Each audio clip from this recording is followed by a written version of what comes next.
नमस्कार दोस्तों, स्वागत है आपका आपके अपने YouTube चैनल नॉलेज क्लब पर। पिछले वीडियोज़ में हमने देखा था अध्याय 15। अब हम देखेंगे अध्याय 16 आपराधिक मानववध। आपराधिक मानववध में हमने ये पढ़ा। सबसे पहले तो मैं ये बता दूं कि ये बहुत ही इम्पोर्टेंट टॉपिक है, क्योंकि यहीं से बहुत सारे प्रश्न पूछे जाते हैं। और इसलिए पूछे जाते हैं क्योंकि ये हमेशा आए दिन ऐसी खबरें, ऐसी न्यूज़ जो आज हम पढ़ने वाले हैं, ये हमें सुनने को मिलती है। तो यहाँ से ज़्यादा प्रश्न इसीलिए बन सकते हैं क्योंकि ये हमेशा न्यूज़ में रहता है। और ये ज़्यादातर जब हमारा सिलेक्शन होगा तो हम ज़्यादातर ये हमें सुनने को, या हमारे केस में आएंगे तो हमें ज़्यादातर इन्हीं चीज़ों से डील करना पड़ेगा। इसीलिए ये हमारे एग्ज़ाम पॉइंट ऑफ व्यू से ज़्यादा इम्पोर्टेंट है। धारा 299 आपराधिक मानववध। आपराधिक मानववध क्या है? होमिसाइड, मानव शरीर पर प्रभाव डालने वाली चीज़ों को, जो चीज़ें मानव शरीर पर प्रभाव डालें उन्हीं को ही अपराध कहते हैं। जैसे जब मारने का आशय किसी और को हो और किसी और को लग जाए, मतलब इंटेंशन ना हो, आशय ना हो और फिर भी वध हो जाए, तो उसी को कहा गया है आपराधिक मानववध। अगला है धारा 300 हत्या। यह जानते हुए कि व्यक्ति मारने से मर जाएगा, मतलब पूरी इंटेंशन हो, पूरा आशय हो कि वो उसको मारना ही है, तो वो क्या कहलाएगी? हत्या, मर्डर कहलाएगा।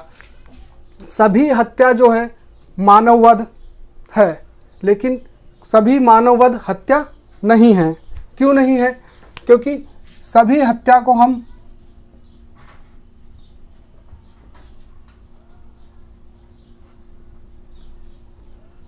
मानववध की श्रेणी में डाल सकते हैं, लेकिन सभी मानववध को हत्या की श्रेणी में नहीं डाल सकते। क्यों नहीं डाल सकते? क्योंकि जो मानववध है वो बिना आशय के किया गया, और जो हत्या है वो आशय, इंटेंशन के साथ किया गया मारने का, तो मरने के बाद वध तो हो ही जाता है। तो इसीलिए इन दोनों में इतना सा डिफरेंस है। और हम ये भी जानते हैं, एक है state of Karnataka versus Gangaraiah. State of Karnataka versus Gangaraiah, ये केस इसी से संबंधित है, धारा 300 से संबंधित है। अगला है, अच्छा, इसमें हम ये भी जानने की कोशिश करते हैं कि कब आपराधिक मानववध, कब हत्या नहीं है, कब इसको हत्या नहीं कहा जाएगा। जैसे कि अचानक लड़ाई में कोई हत्या हो जाए, तो यहाँ कोई इंटेंशन नहीं थी, इसीलिए ये मानववध माना जाएगा, हत्या नहीं माना जाएगा। सहमति द्वारा मृत्यु, कोई कहता है कि किसी की सहमति से उसको मृत्यु दे दी जाए, या वो बहुत ही परेशान है, रोग से ग्रसित है, चल फिर नहीं सकता, और वो एक याचिका सी करता है, याचिका दायर करता है कि उसे मृत्यु दे दी जाए, तो इससे क्या होगा कि वो सहमति द्वारा मृत्यु मानी जाएगी और वो हत्या नहीं मानी जाएगी, या वध होगा लेकिन हत्या नहीं मानी जाएगी। शिशु द्वारा किसी की हत्या की जाए तो शिशु को तो समझ ही नहीं है, तो उसको हत्या नहीं माना जाएगा। नशे में कोई व्यक्ति है, वो ऐसा काम कर दे, किसी को मार दे, तो वो हत्या नहीं, वध माना जाएगा। अचानक प्रकोपन मतलब अचानक गुस्से में आकर, ठीक है ना, इंटेंशन नहीं थी, गुस्से में आकर किसी को मार दिया और वो हल्का सा तेज से लग जाए उसको, तो क्या होगा? अचानक प्रकोपन, हत्या नहीं, वध है। अगला है लोक सेवक विधि पूर्वक कार्य कर अपनी शक्तियों का अतिक्रमण। अब लोक सेवक क्या है? जो पब्लिक सर्वेंट है, वो अपनी शक्तियों का ऐसा इस्तेमाल करे और पब्लिक पर अतिक्रमण करे। जैसे कि कहीं दंगा हो गया और देखा जा रहा है कि बहुत सारे लोग पथराव कर रहे हैं, अब पुलिस एसपी साहब आए, उन्होंने ऊपर से आदेश आया कि वहाँ पे गोली फायरिंग की जाए, ये लोग मान नहीं रहे, तो वहाँ पे ये आशय नहीं था कि हम इनकी हत्या करें, लेकिन वहाँ पे फायरिंग करी जाएगी और क्या पता भीड़ में किसी और को गोली लग जाए, तो वो वध कहलाएगा, हत्या नहीं कहलाएगी, और उस लोक सेवक के ऊपर कोई अपराध नहीं माना जाएगा, उसके ऊपर कोई कार्रवाई नहीं की जा सकती। अगला है 301, धारा 301 किसी भिन्न व्यक्ति का वध हो जाना। धारा 301 में क्या है? किसी भिन्न व्यक्ति का वध हो जाना। अब कोई ऐसे व्यक्ति की हत्या कर देना जैसे किसी और को मारने गए हैं और किसी और को मार के चले आए, तो किसी भिन्न व्यक्ति का वध हो जाना, ये किस में आता है? धारा 301 में आता है। धारा 302 हत्या का दंड। अब हत्या करने का दंड क्या है? आजीवन कारावास जो है हत्या करने का दंड है। अगला है धारा 303 आजीवन कारावास की सजा होते हुए भी हत्या कर दो। ठीक है ना। अब कोई व्यक्ति पहले से ही आजीवन कारावास की सजा काट रहा है और वो फिर भी ना मानते हुए हत्या कर देता है। क्या कर देता है? हत्या कर देता है। तो उसकी जो सजा है मृत्यु दंड में तब्दील हो जाएगी। किस में हो जाएगी? मृत्यु दंड में बदल जाएगी। अगला है धारा 304 मानव वध का दंड। मानव वध का दंड। मानव वध का दंड क्या होता है? आजीवन कारावास का, ठीक है ना, किसी आशय से किया गया हो तो आजीवन कारावास हो जाएगा। ठीक है ना, कि किसी आशय से किया जाए तो आजीवन कारावास होगा मानव वध के दंड में। अगर बिना आशय के, बिना इंटेंशन के किया गया तो 10 वर्ष की सिर्फ सजा होगी। ठीक है ना, बिना आशय के किया जाएगा तो 10 वर्ष की सजा होगी।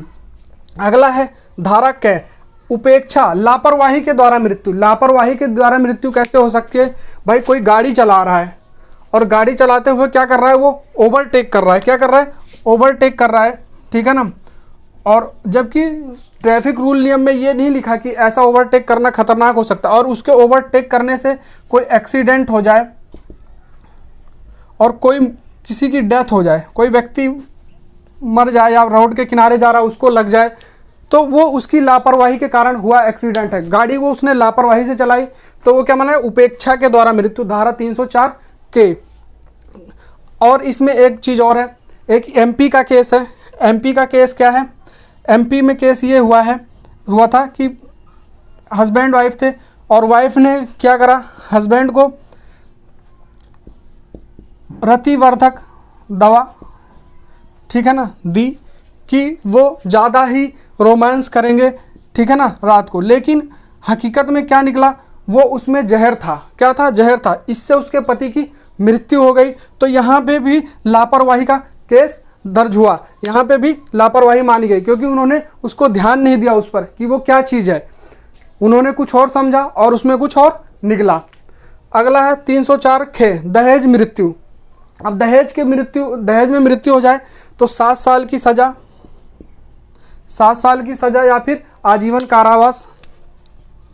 7 वर्ष की सजा हो जाती है या फिर आजीवन कारावास हो जाता है। 7 वर्ष की सजा या फिर आजीवन कारावास हो जाता है। और इसमें यह भी जरूरी है कि 7 वर्ष के अंदर केस दर्ज करवाना होता है। और ये भी जब तक कोई साक्ष्य नहीं मिलेगा कि सामने वाली पार्टी ने दहेज मांगा है या नहीं मांगा है, तब तक आप उस पर आरोप नहीं लगा सकते। यानी कि आपके पास सबूत भी होना चाहिए। धारा 305 शिशु उन्मत्त की आत्महत्या का दुष्प्रेरण। अब ये क्या कहता है? धारा 305 किसी शिशु को, किसी बच्चे को दुष्प्रेरण मतलब प्रेरित करना, किस लिए? आत्महत्या करने के लिए, कि यार तू पढ़ता लिखता नहीं है, तुझसे तो जीना ही है ना बेकार है। उसने क्या करा? सुसाइड कर लिया। अब भैया तुम फंसोगे अगर तुमने किसी को ऐसा कहा है तो किसके तहत? धारा 305 के तहत। क्योंकि तुम, और उसमें सजा क्या? 10 वर्ष की सजा और जुर्माना है, क्योंकि तुमने किसी को प्रेरित किया ऐसा करने के लिए। अगला है धारा 306।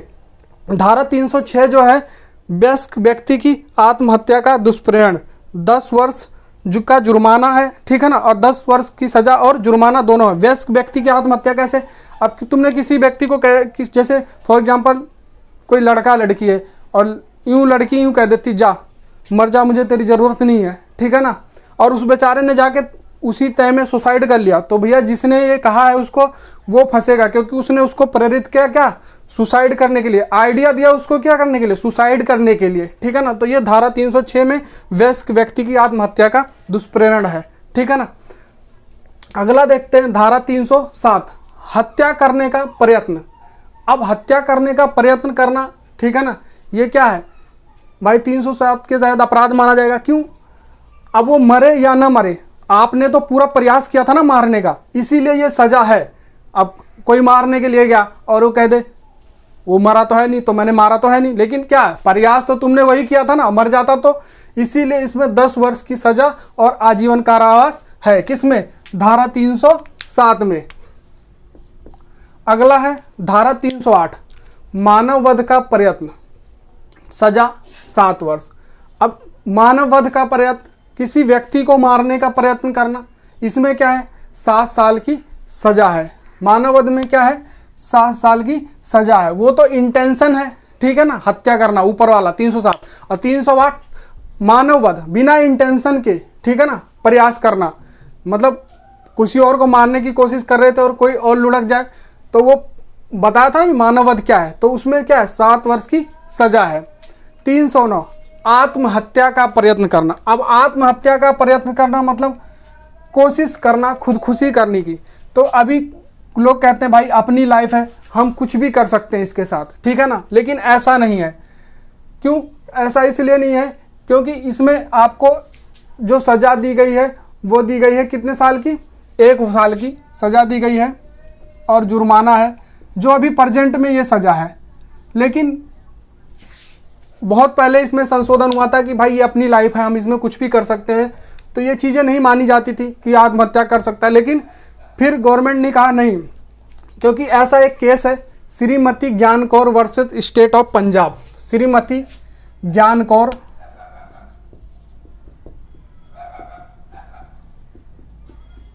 Versus Punjab, state of Punjab. इसमें क्या कहा गया है कि अगर जीने का अधिकार दिया गया है, ठीक है ना, तो फिर उसमें मरने का अधिकार शामिल नहीं है या मरने का अधिकार नहीं है। तो यहाँ पे ये बातें क्या करती हैं? इस चीज़ को डिनाई करती हैं और आप अपराधी माने जाएंगे जब आप जुर्म आत्महत्या करेंगे। क्योंकि आपको क्या दिया गया कानून के तहत? आपको जीने का अधिकार दिया गया और आप अपनी लाइफ को ख़त्म करना चाहते हैं, तो आपको यह अधिकार नहीं दिया गया, इसलिए यह अपराध माना जाएगा। धारा 309 ये याद रखेंगे कहाँ पे कौन सा केस हुआ, जहाँ पे आता है, यहाँ से भी प्रश्न पूछे जाते हैं।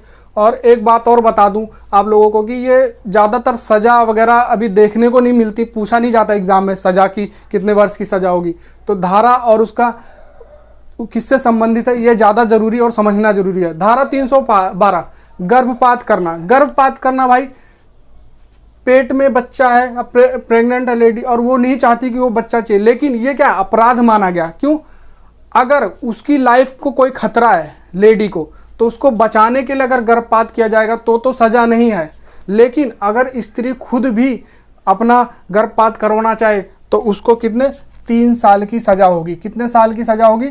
3 साल की सज़ा होगी।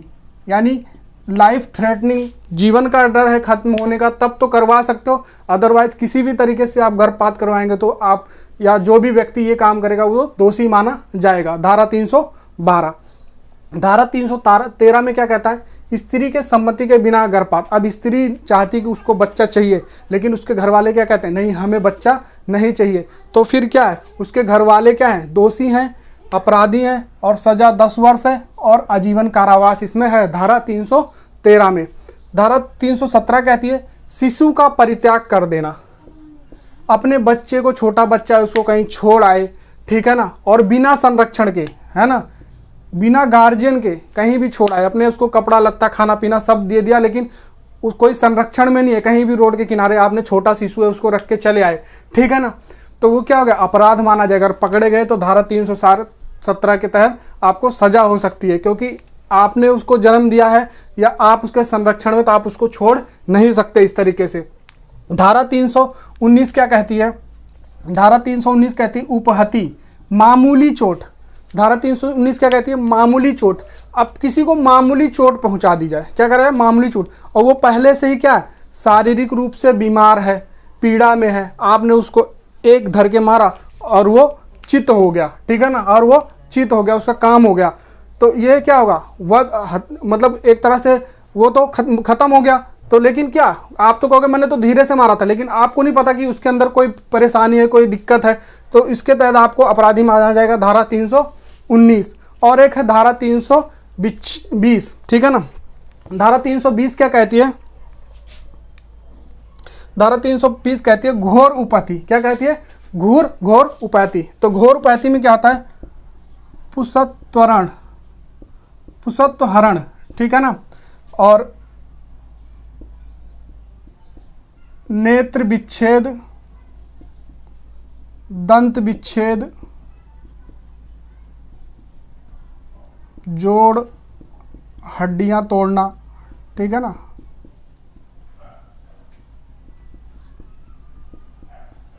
जोड़ हड्डियां तोड़ना, नेत्र विच्छेद, ठीक है ना। और एक है तेजाब फेंकना। क्या? तेजाब फेंकना। ये घोर उपहति में आता है। ये मतलब तगड़े वाले क्राइम में आते हैं। किस में आते हैं?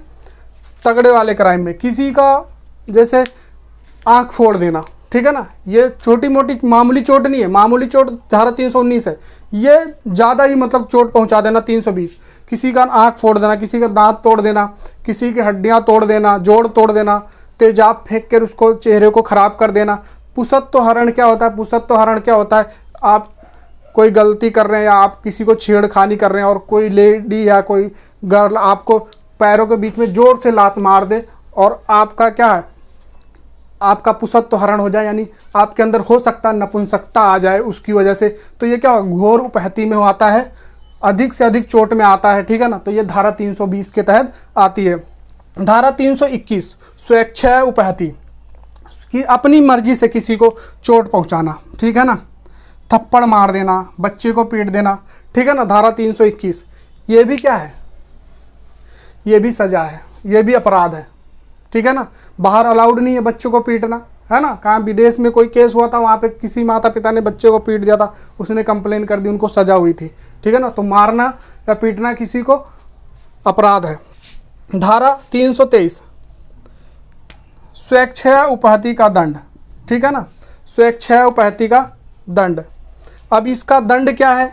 ऊपर वाले 321 का 1 वर्ष की सजा और 1000 का जुर्माना। स्वेच्छा उपहति का दंड क्या है? 1 वर्ष का सजा और 1000 जुर्माना। धारा 326 क्या कहती है? तेजाब फेंक देना। किसी के चेहरे पर तेजाब वगैरह फेंक देना क्या है? 10 वर्ष की सजा और आजीवन कारावास। और इसमें जो है पीड़ित को खर्च भी कौन देगा? अपराधी ही देगा। जो भी उस पर खर्चा आएगा वो कौन देगा? अपराधी देगा, ठीक है ना। धारा 326 का है तेजाब फेंकना। अगला है धारा 333 लोक सेवक के कर्तव्य निर्वहन को रोकने के लिए। अब कोई काम चल रहा है, ठीक है ना, धारा 333 कोई गवर्नमेंट का कोई काम चल रहा है और वहाँ कोई पब्लिक सर्वेंट आया हुआ है, आप क्या करो उसको रोकने के, नहीं ये सड़क नहीं बनेगी, ठीक है ना।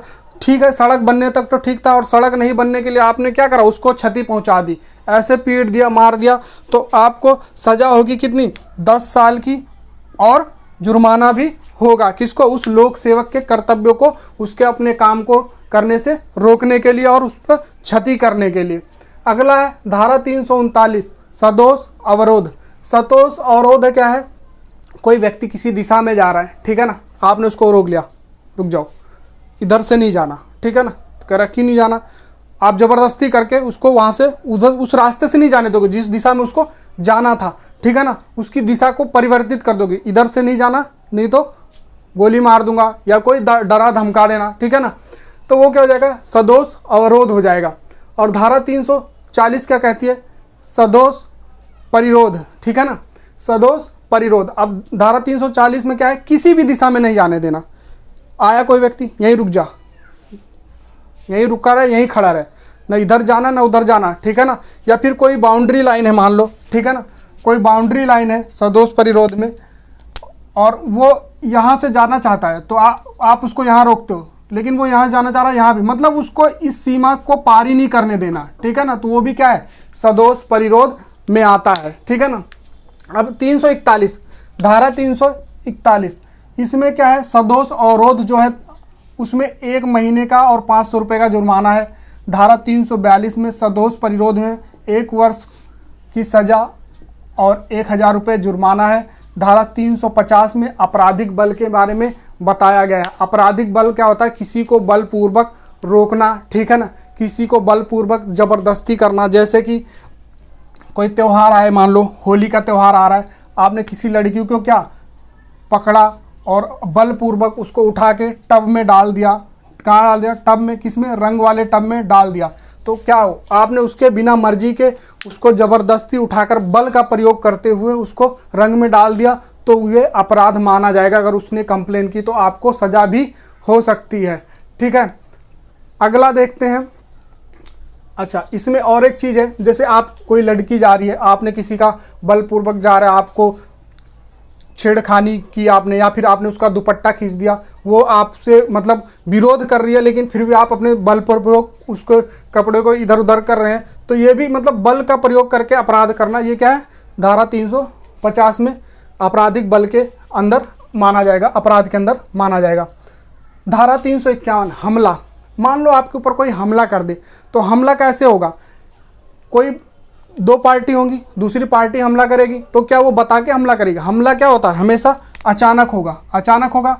और जब अचानक होगा तो सामने वाली पार्टी तैयार नहीं रहेगी, तो उसको हताहत होने का डर रहेगा। लेकिन हम पता कैसे लगा सकते हैं? सामने वाले के भाव देख के कि वो गुस्से में है, एक्सप्रेशन को देख के पता चलता है कि वो अभी हमें मारने वाला है या हमसे मुस्कुराकर हाथ मिलाने वाला है। ठीक है ना, तो इससे हमें उसके पता चल जाएगा कि वो हमला करने वाला है। और ऐसे में किसी व्यक्ति ने अचानक से किसी पे हमला करा, उसको मारा पीटा, तो वो क्या होगा, धारा 351 के तहत क्या अपराध माना जाएगा। धारा 352 क्या कहता है, इसी का दंड है, ठीक है ना, हमले करने का 3 महीना और जुर्माना या फिर दोनों। धारा 354 क्या है, लैंगिक उत्पीड़न। क्या है, लैंगिक उत्पीड़न। धारा 354 क्या कहता है, 354 क्या कहता है, क्या जो है लैंगिक उत्पीड़न। इसमें सजा है 1 वर्ष से लेकर 5 वर्ष तक। सजा क्या है, 1 वर्ष से लेकर 5 वर्ष तक की इसमें सजा है। 1 वर्ष से लेकर 5 वर्ष तक की इसमें सजा है। अब लैंगिक उत्पीड़न क्या होता है, जैसे किसी को शारीरिक रूप से टच करना, हाथ टच करना या गलत तरीके से उसको टच करना, संपर्क करना। ठीक है ना, दूसरा बिंदु है, दूसरा क्या है, कामोत्तेजना चित्रों को दिखाना। ठीक है ना, कामोत्तेजक चित्रों को दिखाना, ये भी क्या है, लैंगिक उत्पीड़न है। ठीक है ना, और क्या है, यौन संपर्क का प्रस्ताव रखना, यौन संपर्क का प्रस्ताव रखना। और क्या हो सकता है, यौन संपर्क का प्रस्ताव, और क्या हो सकता है, अश्लील टिप्पणी करना, अश्लील टिप्पणी करना, अभद्र बातें करना। ठीक है ना, ऐसी बातें बोलना जो शायद अच्छी ना लगे। ठीक है ना, तो इन तीनों में 3 वर्ष की सज़ा है, 3 वर्ष की सज़ा और जुर्माना है। ठीक है ना, इसमें 1 वर्ष की सज़ा और जुर्माना अश्लील टिप्पणी करने में।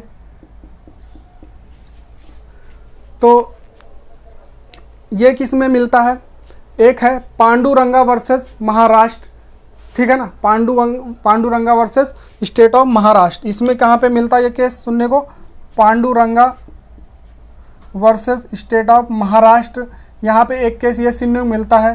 ठीक है ना, कि स्त्री का पीछा करना। अब आप उसके मर्जी के बिना स्त्री का पीछा कर रहे हो, तो ये भी क्या है, 354 के लैंगिक उत्पीड़न के तहत माना जाएगा। स्त्री का पीछा करना भी लैंगिक उत्पीड़न के तहत माना जाएगा। 354 ख, स्त्री को विवस्त्र करना यानी निवस्त्र कर देना, उसके कपड़े खींच लेना या उतार देना उसके बिना मर्जी के, तो सज़ा है 3 वर्ष से 7 वर्ष तक इसमें सज़ा है। 354 क्या कहता है, दृश्यकारिता।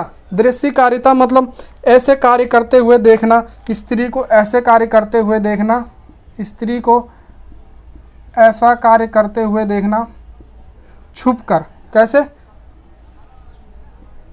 वो भी कैसे करते हुए देखना, छुपकर, जो आपको नहीं देखना चाहिए था या उस समय आपको उसको ऐसी कंडीशन में देखना नहीं चाहिए था। तो जब ऐसा कार्य आप करेंगे तो आपको 3 वर्ष की सज़ा होगी। और 3 वर्ष की सज़ा काटने के बाद भी आप नहीं मानते, आप अपनी आदत नहीं छोड़ते, तो भी उसको क्या सज़ा होगी, उस अपराधी को 7 वर्ष और जुर्माना। तब भी सज़ा दूसरी बार में 7 वर्ष की सज़ा और जुर्माना होगा। 354 घ, स्त्री का पीछा करने की सज़ा 3 वर्ष है। धारा 356 हमला, आपराधिक बल का प्रयोग करके संपत्ति की चोरी का प्रयास। अब भाई अपने बलपूर्वक किसी की गाड़ी उठा ले जाना, किसी की संपत्ति को कब्जा कर लेना, चोरी हो गया, ठीक है ना, उठा ले जाना, चोरी कर लेना, तो ये धारा 356 के तहत आती है। धारा 359 व्यापहरण। व्यापहरण क्या है? व्यापहरण में होता है बहला फुसलाकर, ठीक है ना, बहला फुसलाकर किसी का अपहरण कर लेना। विकृत चित्त है, ठीक है ना, लड़का थोड़ा मंद बुद्धि टाइप में है, उसको अपहरित कर लेना, बहला फुसला के चॉकलेट दे के या फिर कहीं और मूवी दिखाने के बहाने ले जाना और गायब कर देना। या 16 वर्ष से कम का बच्चा है और लड़का है और लड़की के केस में 18 वर्ष से कम की लड़की है, तो अगर इनको बहला फुसला के क्या कहलाएगा? व्यापहरण कहलाएगा और धारा 359 के तहत ये आएगा। धारा 361 संरक्षण से व्यापहरण। धारा 361 क्या कहेगी? संरक्षण से व्यापहरण। अब किसी की कस्टडी से किसी का अपहरण कर लेना, किसी की कस्टडी से किसी का अपहरण कर लेना, और कस्टडी से अपहरण कर लेना वो क्या कहलाएगा? वो भी अपहरण कहलाएगा। जैसे कि कोई शादीशुदा लेडीज़ है और उसका हस्बैंड अभी करंट में नहीं है उसके पास, वो अपने पिता के संरक्षण में है और उसका अपहरण कर लेना, तो क्या कहलाएगा? संरक्षण से अपहरण कर लेना। धारा 361। धारा 362 बलपूर्वक अपहरण, जबरदस्ती किसी भी उम्र के व्यक्ति को जबरदस्ती किडनैप कर लेना, क्या है? बलपूर्वक अपहरण, धारा 362 के तहत आता है। धारा 363 है भीख मांगने के लिए किसी का विकलांगीकरण कर देना। आजकल ज़्यादा हो रहा है, छोटे छोटे बच्चों के हाथ पैर तोड़ के उनको सिग्नल पे बिठा देता है भीख मांगने के लिए। ये सब माफिया लोग करते हैं, ठीक है ना, ताकि अपनी इनकम के लिए। तो 363A में ये अपराध माना जाता है और सज़ा होगी 10 वर्ष, मैक्सिमम 10 साल की सज़ा होगी। धारा 364A मुक्तिधन फिरौती। क्या है? मुक्तिधन फिरौती। अगर 364A में क्या है? फिरौती मांगी गई और किसके लिए? किडनैप किया जाए, अपहरण किया जाए, किसके लिए? पैसे के लिए अपहरण किया जाए, तो आजीवन कारावास और जुर्माना दोनों हो सकता है। धारा 366 विवाह के लिए अपहरण करना, सजा 10 वर्ष, है ना, अपहरण करके शादी कर लेना, क्या है? धारा 366 के तहत सजा है। धारा 366 विदेश से लड़की आयात करना, 10 वर्ष की सजा है और 21 वर्ष से कम है तो जाहिर सी बात है आप देह व्यापार के लिए ही उसको आयात कर रहे हो, इसीलिए क्या है? धारा 366B रखा गया। विदेश से लड़की आयात करना क्या है? सजा है 10 वर्ष की। धारा 370 व्यक्ति का दुर्व्यापार, ठीक है ना। अब किसी भी व्यक्ति का, लड़का या लड़की को, उसका व्यापार करना, ठीक है ना, उसके बिना मर्जी के, ये भी क्या है? धारा 370 के तहत क्या है? सजा है और इसमें सजा क्या है? आजीवन कारावास मिलेगा, अपराध माना जाएगा। और धारा 375, धारा 375 क्या है? ये बहुत ही इंपॉर्टेंट है, बलात्संग, इसको समझना जरूरी है। स्त्री या लड़की के मर्जी के बिना उससे क्या है? संबंध बनाना, स्त्री बलात्संग कहलाएगा। स्त्री या लड़की के मर्जी के बिना संबंध बनाना क्या है? बलात्संग है, ठीक है ना। अब क्या क्या चीज़ें बलात्संग हो सकती है?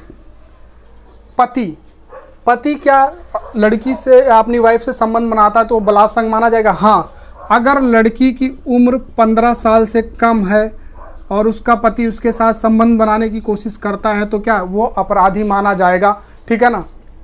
अगर लड़की की सहमति है और लड़की 18 साल से कम है, उसकी सहमति है लेकिन फिर भी वो 18 साल से कम है, तब भी उसे बलात्संग माना जाएगा। लड़की गूंगी है, ठीक है ना, गूंगी है, वो अपनी सहमति दे नहीं सकती, तो भी वो क्या है? बलात्संग माना जाएगा।